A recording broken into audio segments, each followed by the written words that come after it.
For anyone who doesn't know, DMT is short for dimethyltryptamine. It's a chemical compound produced naturally in the pineal gland inside your brain. It is also found in animals and plants and is connected to almost every living thing on Earth. Its purpose in our bodies is still unknown, but scientists believe it has something to do with our ability to dream visually. In the US, DMT is highly illegal for consumption, despite being naturally produced in our brains. When I first came across DMT, I was hanging out with an old friend of mine from college. He's probably the smartest and most laid-back person that I know. Nowadays, he works as a chemical engineer and is making one hell of a living. He lives far out of state, but sometimes travels for work, and so when I heard he was back in town, I thought it would be nice to catch up. I've had dreams of moving from this town after I had finished school. But those dreams are still on hold, and I'm still working an office job that I'm not fond of. And I just couldn't take the feeling of wasting my day away anymore. Every day, I slowly started to feel more and more like a crippling ball of stress and anxiety. When I met with my old friend that night, we shared some laughs and caught up for a bit, opened some beers and kicked it in a storage unit where he kept all his old furniture after he moved. To be quite honest, I was taken back by his demeanor. How could a man living a busy lifestyle with a high-stress job remain so calm and collected? Like he doesn't have a care in the world. Intrigued, I asked him that same question. He leaned back in his old leather couch, the same one from college, and he smirked. "'Cause none of this matters," he said. "What?" I chuckled at the cliché response. "Of course it does. All of this matters. Some people are just better at life than others, I suppose. But we all have a purpose here," he says. "Yeah, alright. I just wish that I could find mine," I respond. There's a silence followed by a few sips of beer. "You remember that camping trip that we took on spring break back in college? Remember taking those psychedelic mushrooms for the first time and being so happy in the moment and just enjoying our surroundings?" he asked. I laughed at the memory. "Yeah, I've done mushrooms a few times after that as well. In fact, I've dabbled with a few different drugs in my time just for the experience. But I've only really stuck to weed. Never felt the need to continue anything else." "Well," he pulled out a small bag with some sort of substance inside. "This isn't anything like that, and I guarantee it will leave you with more questions than answers. But if you're looking for a journey, this is it." "And what is that?" I asked. "DMT. You smoke it and everything will change color and you'll see patterns, like you're looking at some sort of kaleidoscope. And then you'll blast off. Wow, it's a very mind-opening experience if you have the right mentality for it. The effects only last about 15 minutes, and for those 15 minutes, you won't be here physically.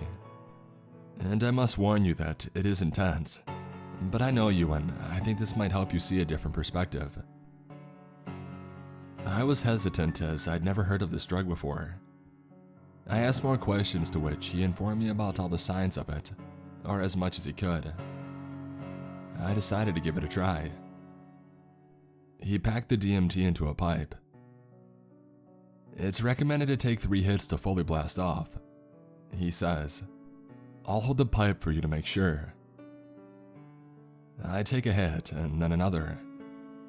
I start to notice things becoming brighter and more vivid. I hear this high-pitched ringing in the back of my head. I take the last hit and then I sit back. I can't really move my body. I can't even see what's in front of me. All I see is bright colors and changing shapes, and it's beautiful. The ringing in the back of my head is getting louder and louder, until it's louder than anything that I've ever known. And then I'm here. I was expecting some sort of euphoric feeling, but I don't feel high at all. I feel quite normal, but my surroundings are far from that. I'm seeing colors that I never knew existed, and I'm being greeted by these beings. They're not human, but they're oddly familiar, and I know them as if they're family. They're telling me how happy they are to see me and that I found this technology to communicate with them again. We're not speaking with English, or even talking at all. Communication with them was disconnected. My problems here were non-existent. They tell me that I'm going to have to leave soon, and I remember telling them that I don't want to go back. I finally feel like I'm back home. They kept assuring me that I'll be okay and that I need to finish my mission. Before I knew it, I was back in the storage unit, sitting across from my buddy again. Everything felt so small and crowded. "Welcome back," he said. "How'd it go?" "I met these beings and..." "Yeah, everybody meets some type of entity. They'll usually welcome you and show you around." "Who are they?" He shrugs. "Your guess is as good as mine. But when you're there, they feel like home." "But why do..." "See, I told you. You're left with more questions than answers. No one knows why it happens, and no one knows how to explain it. No one even knows if it's real or not. All we know is that it happens." I sit quiet for a moment. "I should start heading back and get some sleep. I'll see you over the weekend?" I asked. "You bet. You can take this with you if you want, just don't overuse it." He tossed the bag of DMT at me. I declined at first, but I ended up taking it anyway. I headed home that night to my apartment. I lied in my bed, but I couldn't sleep. My mind was racing with questions. I took out the bag of DMT. I know he said not to overuse it, but how much is overusing? I thought to myself. I needed to go back. I packed my pipe and I took 3 hits. I had almost the same experience this time, except the entity showed me around this unnatural place which was so beyond anything that I could describe. "We don't know why you would go to that place, but we understand you need to complete your mission," they would say. Mission? What is my mission? I couldn't remember when I woke back up. I feel like a whole different person when I'm there. I need more answers. I need to go back. I packed another bowl and I took another 3 hits and I waited for the blast off. I told them that I needed to stay there with them. Things were getting scary where I am and I just want to stay home. With them. They comforted me and assured me I would be fine. "When you die, you'll come back here and be with us," they said. When I woke back up 15 minutes later, I put the pipe down. I felt like I got at least one of the answers that I was looking for. Now I don't have to fear death. Now I know when I die, I'll be back home where I belong. I went to sleep. The next day at work, I seemed kind of out of it. I couldn't concentrate with my thoughts running through my head. Was this real? Or is this just what the drug does? It makes you feel like it's real. It is a drug after all. I guess I'll find out when I die. But I don't want to wait that long. I need to know. Well, if I kill myself, then I can go back there forever. But if it's not real and it's just the drug messing with my brain, then I would have killed myself for nothing. No, I can't do that. There's gotta be a better way, right? Maybe if I could bring something from the DMT world back into my world, then I could prove it's real and I would know it for a fact. I don't know if that's even possible, but I gotta at least give it a try. So that night, I got my pipe, I took my 3 hits, and I laid back in bed. I blasted off and I greeted my family, all the while looking for something to catch my eye that I could attempt to bring back with me. Everything here is constantly changing shape and color.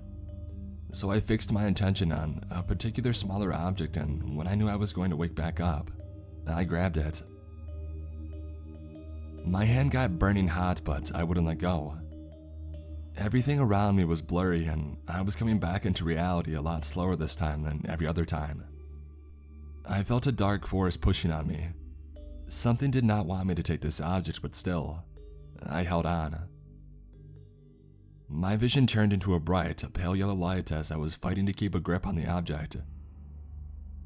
The usual high-pitched ringing in the back of my head turned into a very deep, low-pitched growl. I didn't wake up right away. Instead, I completely fell asleep and woke up the next morning. The first thing I noticed was the pipe laying next to me, spilled over in my bed. The next thing was a small, metal object in my hand. It was almost shaped like a triangle, but not quite. It was smooth and I couldn't tell what kind of metal it was. It didn't look like the object that I was holding onto before, but then again, that object was always changing its shape. I guess this could possibly be the same object, but I was skeptic. I put it down on the top of my dresser and I went back about my business. I decided to walk to the cafe down the street for breakfast. Everybody seemed to be in a good mood today. Most people give me a small smile as they pass by.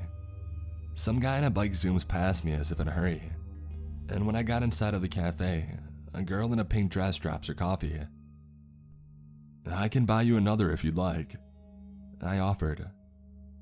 "Oh no, it just slipped out of my hand, it's okay," she said back with a smile.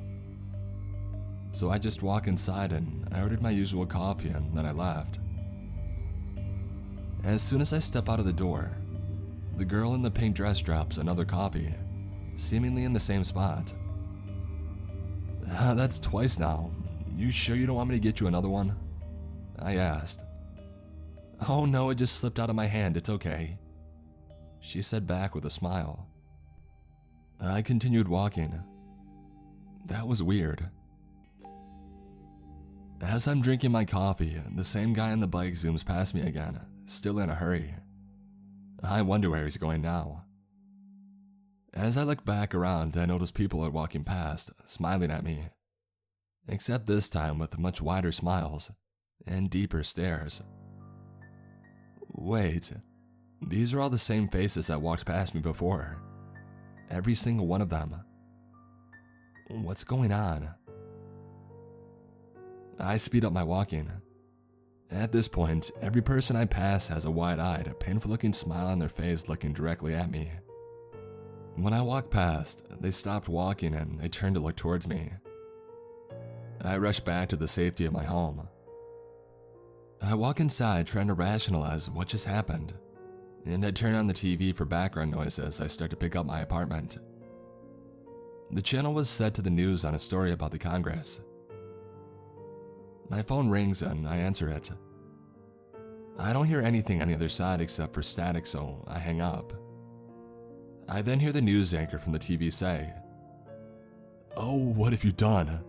No, no, no, what have you done?" I turn around to face the TV, and she's looking straight into the camera, as if she's looking straight at me and keeps repeating it. "What have you done? Oh, what have you done?" I grabbed the remote and I turned off the TV. For a moment, all I could hear was my own breathing, trying to piece together what was happening. I walk into my bedroom and I look at the metal object on my dresser top. I picked it up, observed it, and then put it back down. My phone rings again. I answer. "Hello?" "Oh, what have you done? No, what have you done to us?" It's a slightly distorted version of the voice from the TV. I hang up and I turn off my phone and toss it to the other side of the room. I sit on top of my bed in silence. Am I going crazy? Has this drug made me insane? Did I overuse it too much? My bedroom walls are starting to glitch. I hear a faint ringing in the back of my head. I can't take this. I grab my pipe and I take 3 hits. Except this time, I don't see colors. I don't see entities. There's no loud, high-pitched ringing. All I see is black. All I feel is a heavy pressure. I struggle to breathe. The feeling can be compared to being buried alive, and I stay like this for 15 minutes, until I wake back up. When I open my eyes, I don't recognize the room that I'm in at first. Everything is different. I don't have any feeling, as if my nerves are non-existent. My bed along with most of my furniture is just a white block with an outline. Certain objects in my room have turned into a 2D scatter of ones and zeros. Some parts of my walls are still glitching. I slowly walk around what used to be my bedroom. I try to open the door to the bathroom, but instead, I walk straight through it. I look where my mirror would usually be. It's an outline with the words, "Error 404" written on it. The rest of my apartment looks the same. White boxes, outlines, error messages, and glitches. I walk back to my bedroom and I notice one thing that stands out. The metal object sitting on top of a white block that was my dresser. It's the only thing that still looks the same. Well, almost the same. I walk over and I notice a glowing power symbol on the object. I press it. A hologram-like screen pops up with the only options being shut down and reset. I chose the reset button. That's all I remember before I woke up the next day in my bed, feeling fully refreshed. I take a look around real quick. No weird metal object and no bag of DMT anywhere to be found. I check my phone to see a text from my old friend. "Hey buddy, still want to catch up tonight? I gotta go to my old storage unit later tonight to get some stuff. Let me know." I check the date to confirm that we haven't met up already. Wow, it's absolutely insane how realistic a dream can be. It had to be a dream, right? It's not possible that I could have crossed two dimensions together, which would have caused the whole Matrix reality we live in to crash and fail. Is it?